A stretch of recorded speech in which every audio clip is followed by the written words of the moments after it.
After completing the prelude in the previous episode, where we explored Siwa and its surroundings and carried out our first 2 assassinations, it's time for a brief return to the real world, a quick peek behind the curtain, where the story we've been living is revealed to be part of something much larger.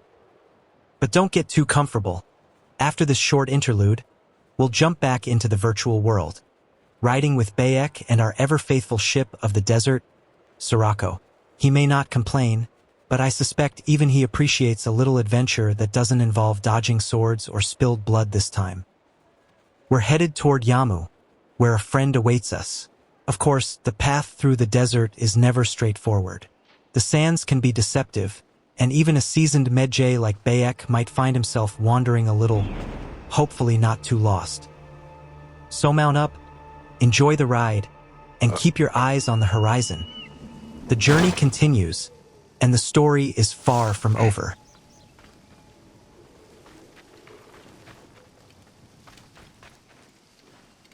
You might notice some mysterious black bars around your screen. Think of it as a tiny glitch in the Animus. Don't worry.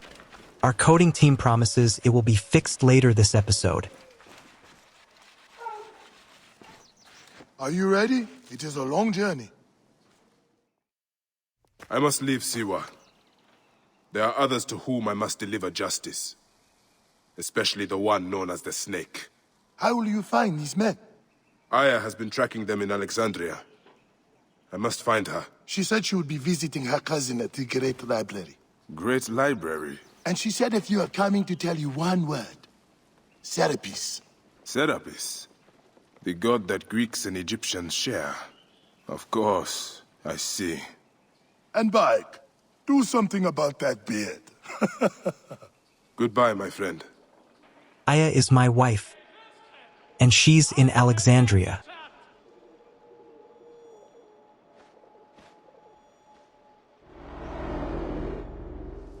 Oh shit! Layla, you need a refill on cyclosporin. Stat. Layla, wakey wakey.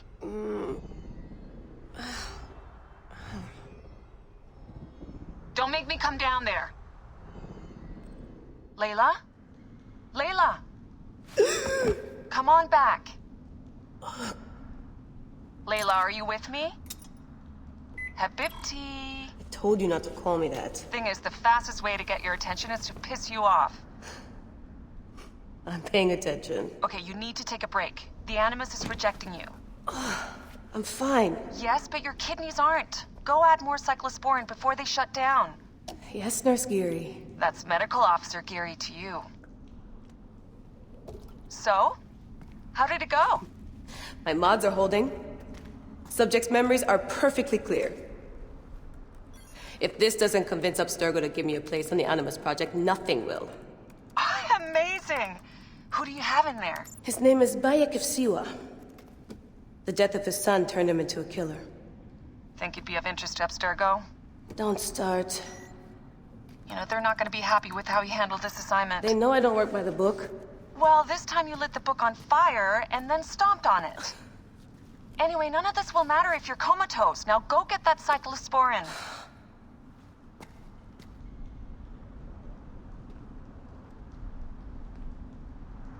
Dee never puts in enough snacks. Still looking for the cyclosporin? I definitely packed it in the med kit. Got the cyclosporin. 2 cc should do it. Don't forget the alcohol wipe.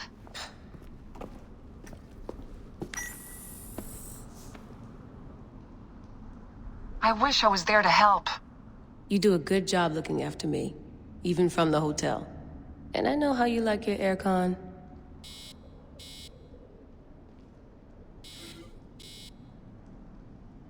In-flight entertainment, hidden chambers in pyramids. Likely. Were they built by aliens? No way. This is certainly purely entertainment, nothing more.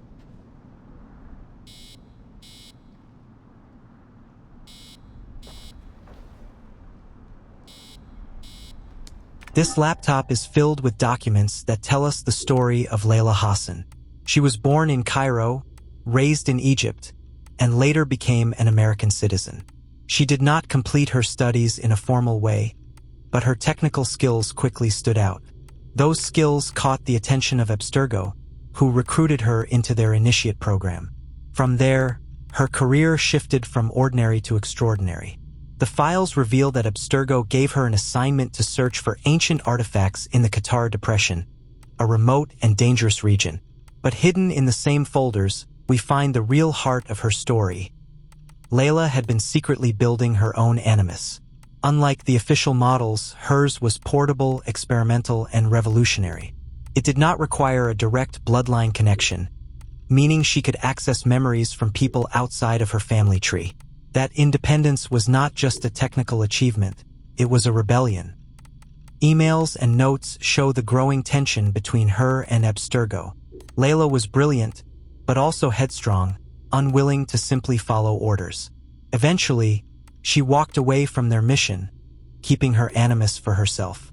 She chose to pursue her own research, free from corporate control, but at the cost of making powerful enemies. Other folders hold more personal material: recordings, fragments of correspondence, private reflections. Through them, we see not only her scientific ambition, but also her isolation. She is determined to prove herself, to demonstrate that her vision of the Animus is possible. Some documents even hint at something more: the idea that her device might be able to read genetic echoes in ways Abstergo had never imagined. If true, it would change the very foundation of how memories can be explored. Altogether, the files on this laptop create a portrait of Layla Hassan, a gifted engineer, a stubborn dreamer, and a woman who refuses to be controlled. She is not simply part of the Assassin-Templar conflict, at least not yet. She is carving out her own path, in the hope that history itself will vindicate her.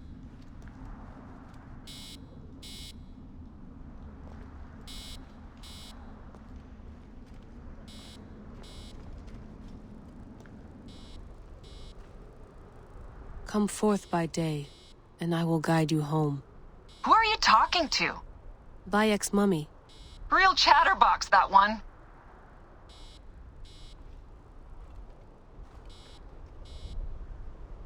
The Animus is a neural interface designed to decode and reconstruct ancestral memories stored within human DNA. Every strand of genetic code contains not only biological information, but also encrypted sequences that represent lived experiences across generations. By synchronizing a subject's brainwaves with these genetic markers, the Animus translates fragments of the past into a fully immersive simulation. The process is not simple playback. The Animus performs real-time pattern recognition, aligning incomplete or corrupted genetic data with established historical frameworks. This allows the machine to generate a coherent environment where events, landscapes, and interactions can be reconstructed with remarkable accuracy. In this case, the subject's DNA provides access to the life of Bayek of Siwa, a Medjay operating during the late Ptolemaic period. But what we see is not just Bayek's personal path. It is a reconstruction of ancient Egypt itself. Cities, temples, agricultural systems, and even social hierarchies are rendered from overlapping genetic traces, anchored by archaeological and historical knowledge stored in the Animus database. The result is a dynamic simulation. We do not merely observe the past, we inhabit it. Every action inside the Animus is bound by the synchronization process. When the subject acts in line with Bayek's recorded memories, the reconstruction remains stable. When deviating, desynchronization occurs, forcing a reset to maintain historical integrity. What lies here, Bayek's preserved remains, is more than a body. It is a genetic key. Through the Animus, this key unlocks not only his life but also the encoded memory of a civilization. Ancient Egypt, reconstructed and experienced in full detail. Layla Hassan's contribution to this system is critical. Unlike standard Abstergo models, her custom Animus is portable, modular, and no longer requires a direct ancestral bloodline. Using advanced biometric calibration, it cross-references the genetic memory sequences of any viable DNA sample with the host's neural patterns. In practice, this means that by interfacing with Bayek's remains, Layla can enter his memories without being his descendant. This innovation drastically expands the Animus potential.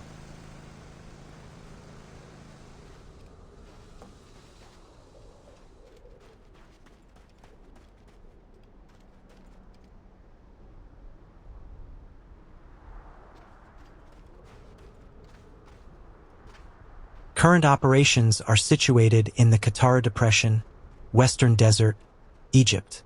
This geological formation lies roughly 60 meters below sea level, making it the second lowest point on the African continent.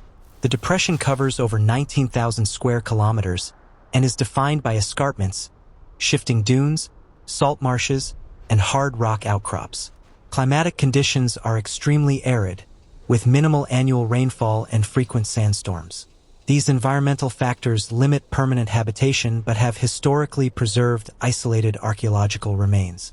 Survey data indicates that scattered necropolises and minor shrines exist in the surrounding zone, dating predominantly to the late and Ptolemaic periods. The present site functions as a secured excavation hub. Temporary infrastructure includes prefabricated shelters, environmental control systems, and a satellite-linked communications relay. Power supply is maintained through a combination of portable generators and solar arrays.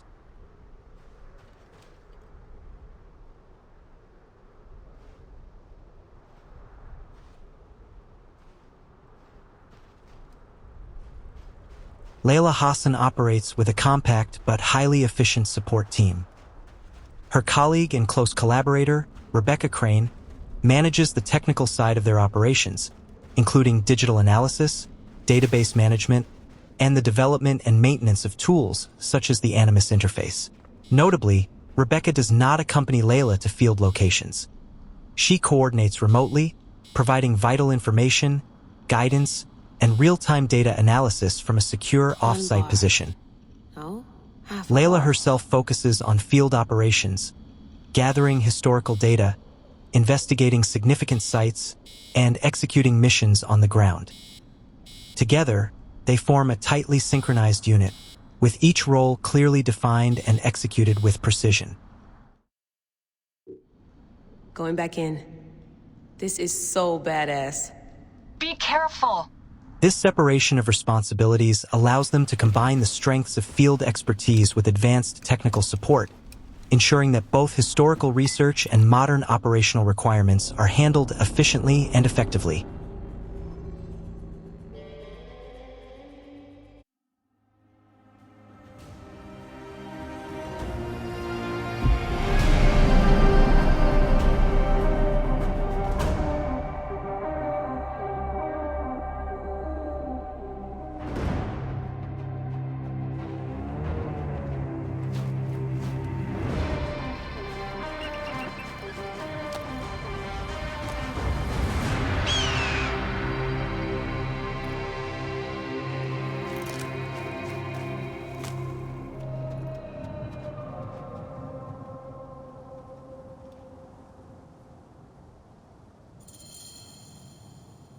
I must protect this great land.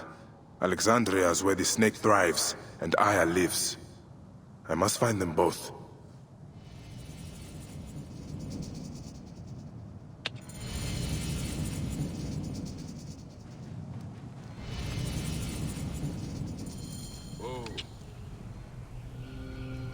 As we ride across the sands towards Yamu, it's interesting to note just how remote this area really is.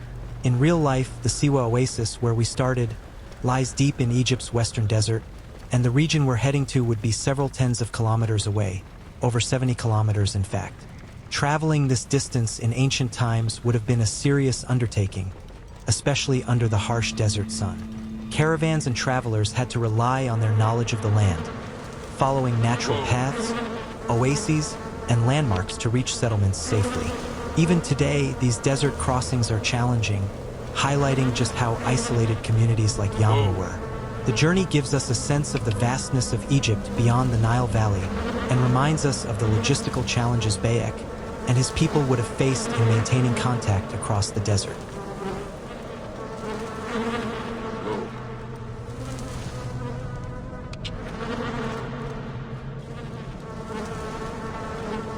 Don't mind the bugs. They're not really here. I'm just seeing and hearing things. Probably a heat stroke from this crazy desert sun.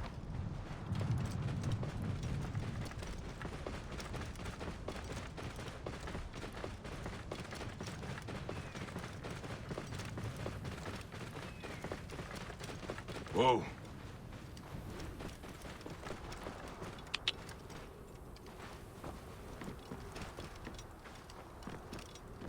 Whoa. Yeah. Wait, a ship in the desert? And are those voices? For a moment, it feels like there are people out here with me. What we may be witnessing is a fata morgana, a very peculiar kind of mirage. It forms when layers of hot and cooler air bend and stretch light in ways that confuse our senses. Objects can appear taller, duplicated, upside down, or even hovering above the horizon. To a weary traveler, the desert can suddenly fill with phantom ships, cities shimmering in the distance, or even figures that look like people walking toward you. Sometimes your mind even fills in the gaps with sound, as if the mirage had a voice. The name Fata Morgana comes from Morgan Le Fay, the sorceress of Arthurian legend. People believed such illusions were her spells, conjuring castles in the air to lure sailors and wanderers off course.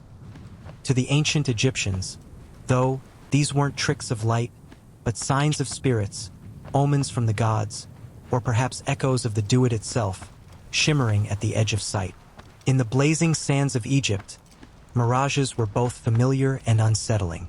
They reminded travelers how fragile the line is between reality and illusion. And so, whether this ship is truly here, or just a ghost born from heat and air, well, the only way to know is to walk closer.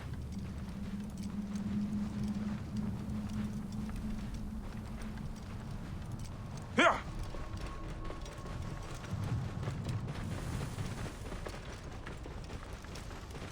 Whoa.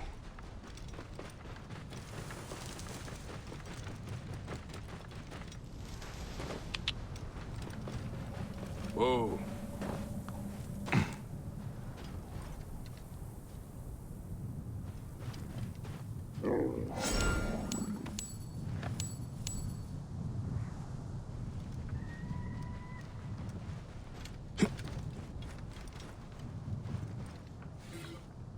I looked everywhere, and there was no light.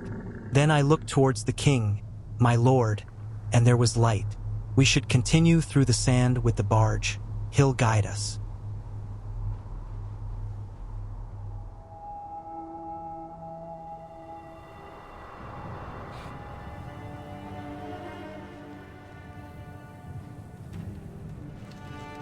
Standing here on this ship in the middle of the desert, I can't help but smile. Camels may be the ships of the desert, but apparently the desert thought it deserved a real one too. In ancient Egypt, ships were never meant for the sand. They belonged to the Nile, cutting through its waters, or sailed along the Mediterranean and Red Sea coasts. But ships were more than just transport, they carried powerful symbolism. Pharaohs and nobles often placed boat models in their tombs, representing the soul's journey into the afterlife.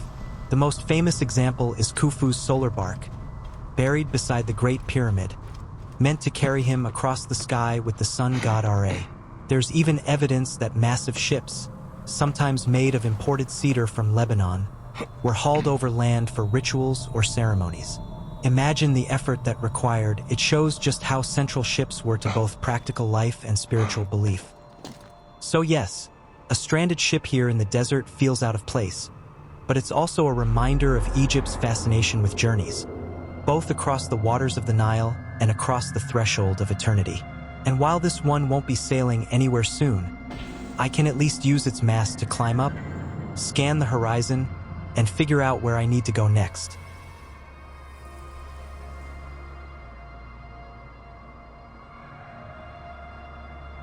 In the distance, I can see a stone circle. As I promised to my son, I will visit them all for him. So next target, the stone circle.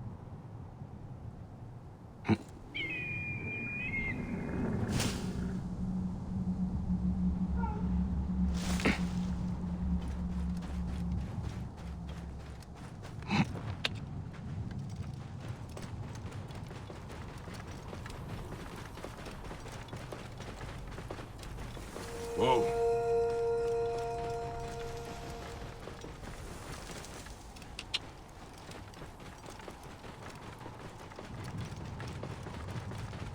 Whoa.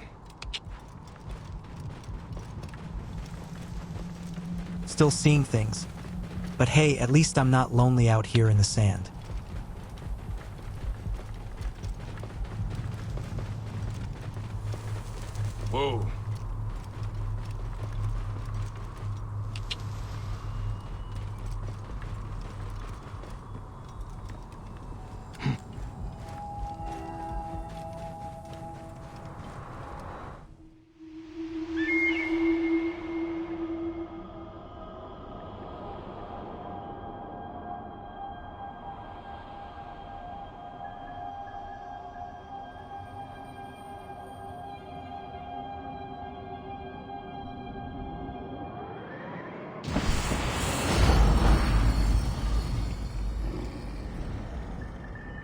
The divine lion is inspired by the long-standing symbolic importance of lions in ancient Egypt.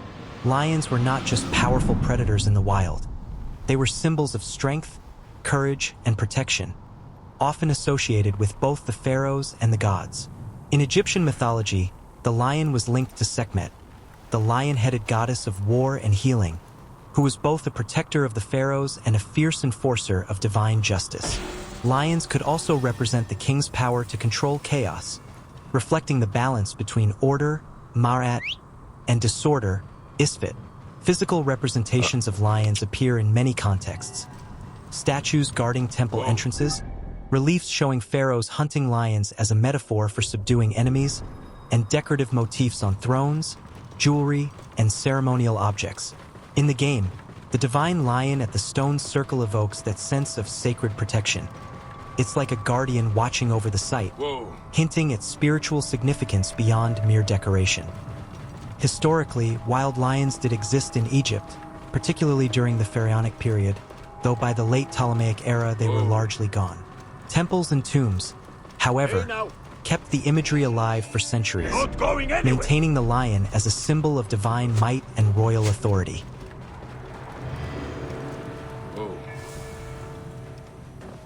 As we ride toward Yamu on Sirocco, it's worth noting that this place actually existed in ancient Egypt. Known in Greek sources as Lake Mareotis, it lay just west of the Nile Delta, near what would later become Alexandria. This region was not a grand capital like Thebes or Memphis, but it was strategically important. Fertile soils made it ideal for agriculture, especially vineyards, and the area became famous for producing high-quality wine that traveled across the Mediterranean. Yamu. Home to my old friend Menehet. He will be in the temple.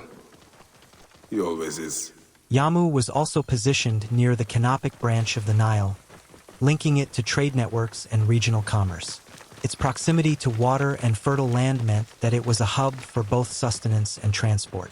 There are indications that a temple dedicated to Sekhmet, the lion-headed goddess of war and healing, may have existed in Yamu, though archaeological evidence is limited and its exact location remains uncertain.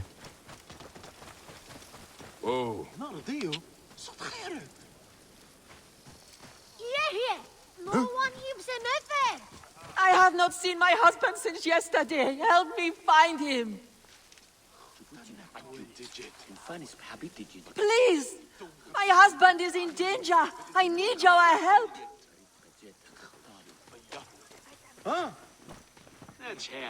Give me your aid. I order you. The desperate are so rarely polite. What a friendly lady. Medjay, help me. I will pay you. What do you need? Last night, my dear husband Claudius took a boat out to see the ruins across the lake. He has not returned. None of these brutes honor a wife's pain. I beg you. I will seek him out. Do be quick. I will await you here. Well, if I had a bossy wife like her, I'd probably run off too.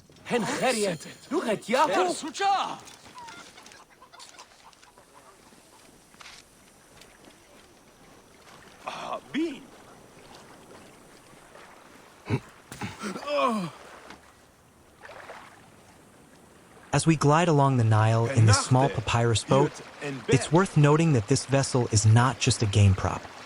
It's a faithful representation of what the ancient Egyptians actually used.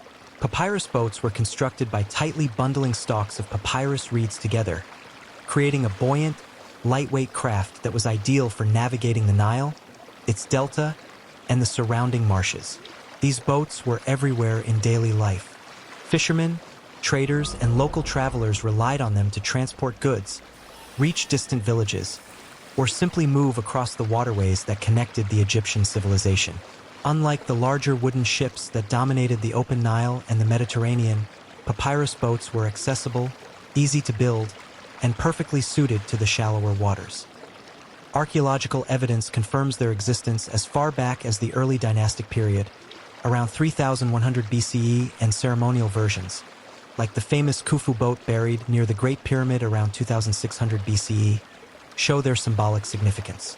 In tomb paintings and temple reliefs, papyrus boats are depicted not just as transport, but as a metaphor for the journey of life and the afterlife. The solar bark of Ra, for instance, carried the sun god across the sky each day, a divine journey mirrored in the boats that humans navigated along the Nile. Now let's search for Claudius on this little island. Should not be too difficult.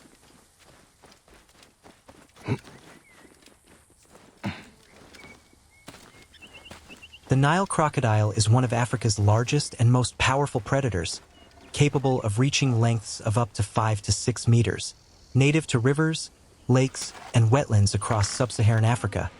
They were a real threat to anyone venturing near the Nile in ancient Egypt. Crocodiles were both feared and revered. The Egyptians even worshipped Sobek, the crocodile god, who symbolized strength, protection, and fertility. Farmers, fishermen, and travelers had to stay vigilant, as these ambush predators could strike with lightning speed from the water, making the Nile both a source of life and danger.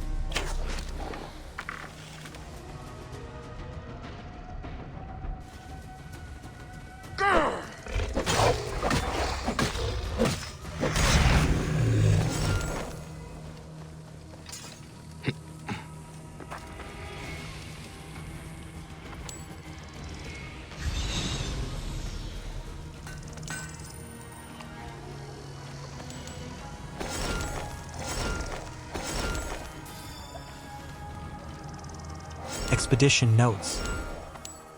Day 1. We've finally set up camp.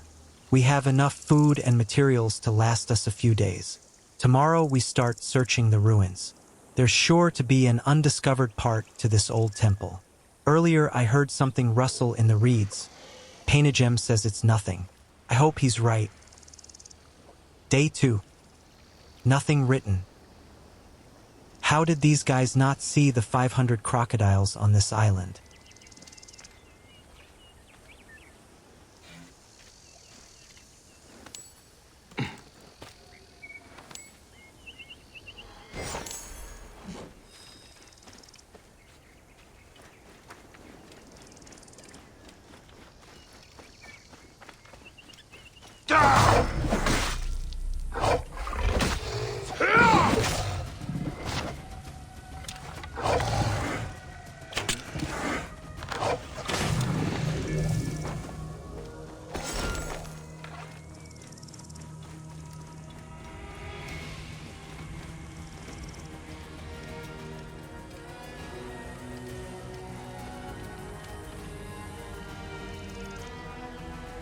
Oh, look.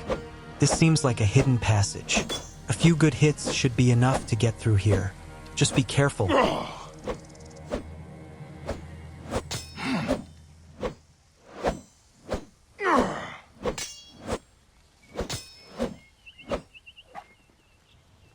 Oops. Too late.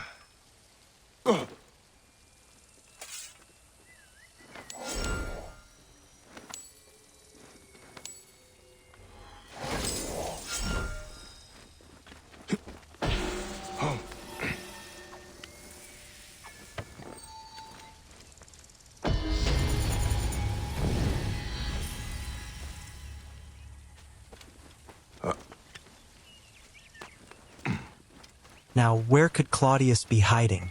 I need to climb up to a high vantage point and carefully survey the island. From there, I should be able to spot him and plan my next move.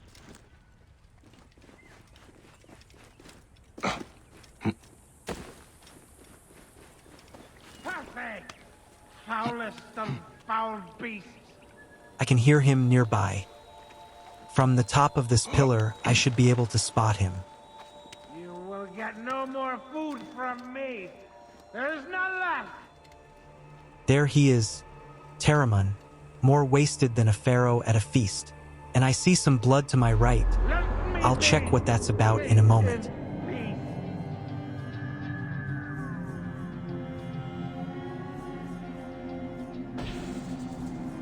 You will get no more food from me. There's none left. First, let's kill those crocodiles before they feast on this poor fellow.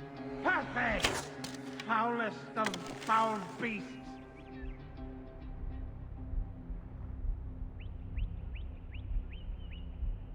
Let me be!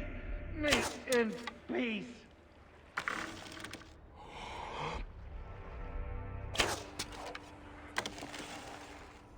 Perfect! Foulest of foul beasts.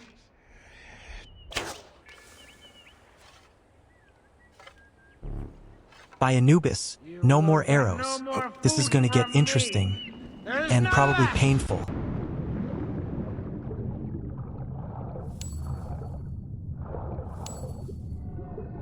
Let me be! Me in peace!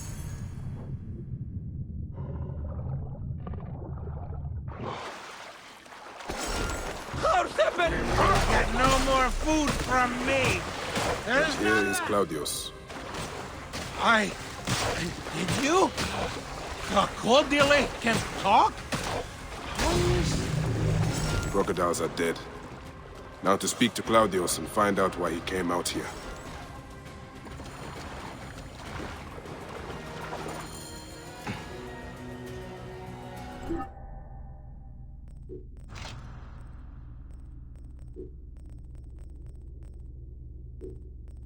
Now that we have enough crocodile hides, let's upgrade my breastplate.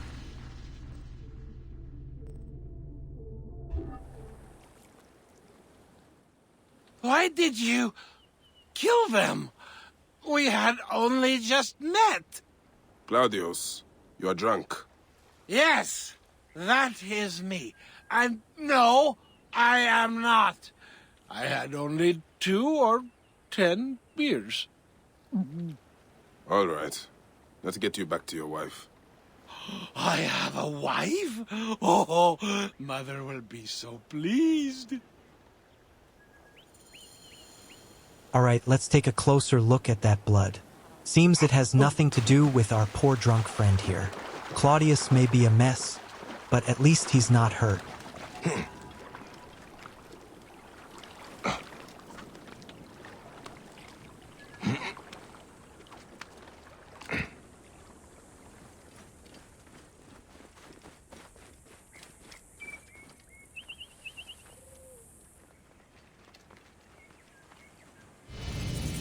A scene of death. I should investigate. Was this a terrible ceremony? There is so much blood, as if some butchery occurred here. But the elements have eroded many of the signs.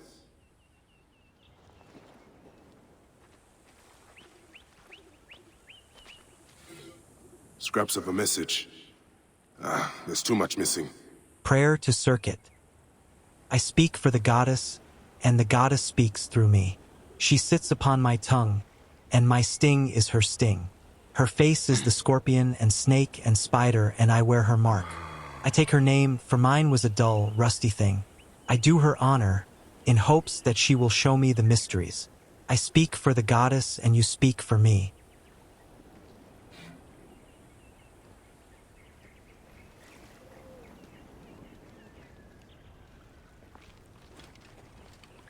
Sekhmet, the goddess of hunters. But there are scratches here, above the statue's stomach. What does it represent? Yes, just ignore the severed bloody foot lying there. That's exactly how a true investigator works. Scraps of blood and flesh. There was a body here, but crocodiles must have devoured it.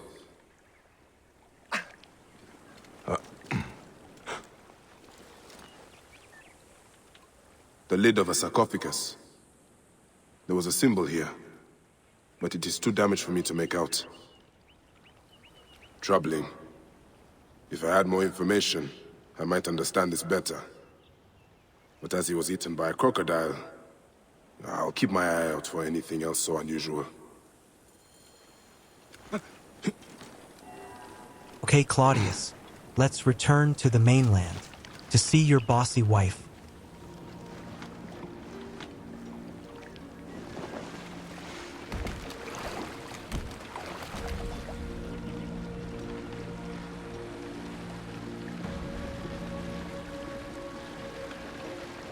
What was your reason for going out there, Claudius? I was going... I do not really remember. I came from Alexandria for the festival. And some kind of person...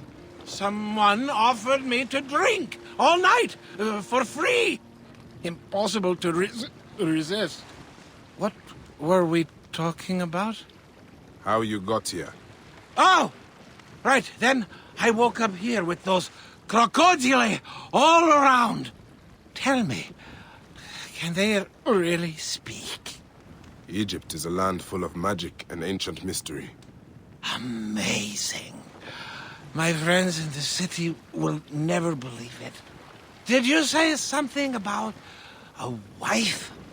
Yes, yours. See, I do not understand that. How could I have a wife? I am a virgin. At least I think I am. I will hear no more on this subject. You can take it up with your wife. But you do not understand. Every woman I've ever tried to... Please, shut up. I am sorry.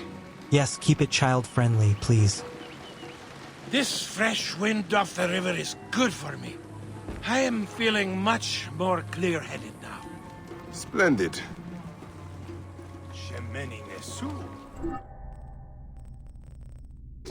Now then, where's this lovely princess of yours? Let's hope she's less trouble than you are.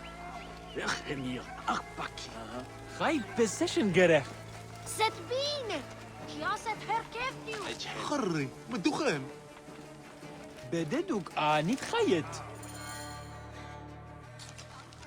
There you are, my dear. I was worried about you. Oh, by Dionysus. I remember. I went to the island because of her. She got me drunk, married me, told me I owed her a virginity tax. Whose virginity? You can go. This is between me and my husband. No, don't go. They'll kill me. Ah, of course. Nothing says thank you for helping better than being ambushed by the in-laws. Help me! Forget him. He's just an idiot group. They have taken enough from us. My brothers! You have slain my brothers! You were supposed to help me, not him! Where's the thing?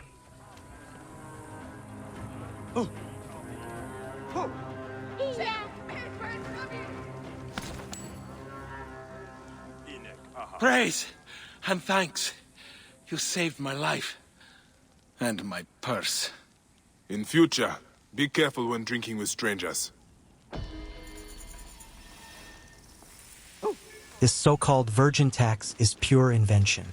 In real ancient Egypt, there's no evidence of such a tax. Egyptians were heavily taxed, yes, on harvests, livestock, beer, even on personal labor through corvée duty. The economy was deeply tied to agriculture, and every household had obligations to the state or the temples.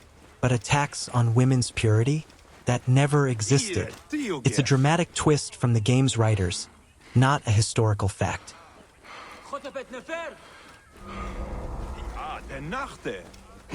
Now all that remains this episode is to find a good high point, the perfect spot to overlook the city.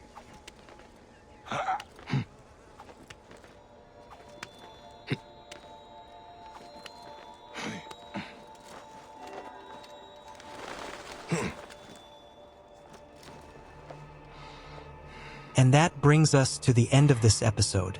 We didn't just chase drunk husbands and fight crocodiles. We also stepped out of the desert sun and into the real world, meeting Layla Hassan and uncovering the other side of the story. Ancient Egypt gave us dust, danger, and drama, while modern times revealed the machinery that makes all this possible. Two worlds, one story, and we're right in the middle of it.